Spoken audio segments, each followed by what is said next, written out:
పొట్టోడు హుషారు లేడు, డేంజర్ నడు. అయితే ఈరోజు నేనేమంటున్నా అంటే దేవుని దయ నీ అదృష్టం లాటరీ తగిలింది, ముఖ్యమంత్రి అయినావు. ఓకే, అయినా ఉన్నప్పుడు నువ్వు కేసీఆర్ కంటే మంచిగా పని చేయి. కేసీఆర్ 2000 ఇచ్చిండు, నువ్వు 4000. కేసీఆర్ కళ్యాణ లక్ష్మి ఇచ్చిండు, నువ్వు తులం బంగారమి. అరే కేసీఆర్ 10,000 రైతు బంధు ఇచ్చిండు, నువ్వు 15,000. కేసీఆర్ 24 గంటల కరెంట్ ఇచ్చిండు బాయి కాడ, నీకెందుకు ఇయ్యే శాతం అయితే లేదు? మున్పటి లెక్క కరెంట్ వస్తుందా బాయి కాడ? సాయంత్రం 5 గంటలకు పోతే పొద్దుగాల 5 గంటలకు వస్తున్నది, 12 గంటలకు వచ్చింది కరెంట్. ఎరువులు బస్తాలు మున్పటి లెక్క దొరుకుతున్నాయా? కేసీఆర్ ఉన్నప్పుడు ఆటో డ్రైవర్కి చెప్తే ఇంటికాడ బాయి కాడ 4 సంచులు వేసిపోయిండు. ఇదేంది పొద్దుగాల లేచి లైన్ కడితే ఒక సంచి దొరకలేదు. ఎరువు బస్తాలకు తిప్పలు.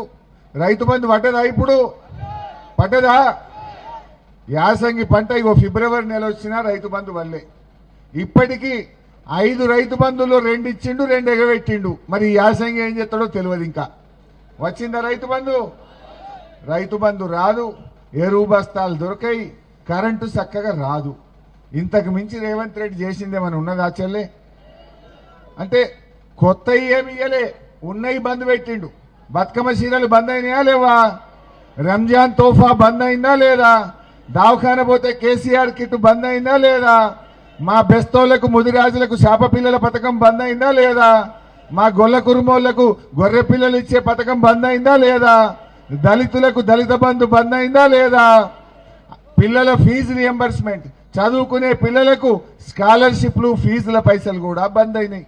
ఉన్నాయి బంధు పెట్టుడు తప్ప కొత్తగా ఇచ్చిందేమన్నా ఉన్నదా అని నేను అడుగుతా ఉన్నా.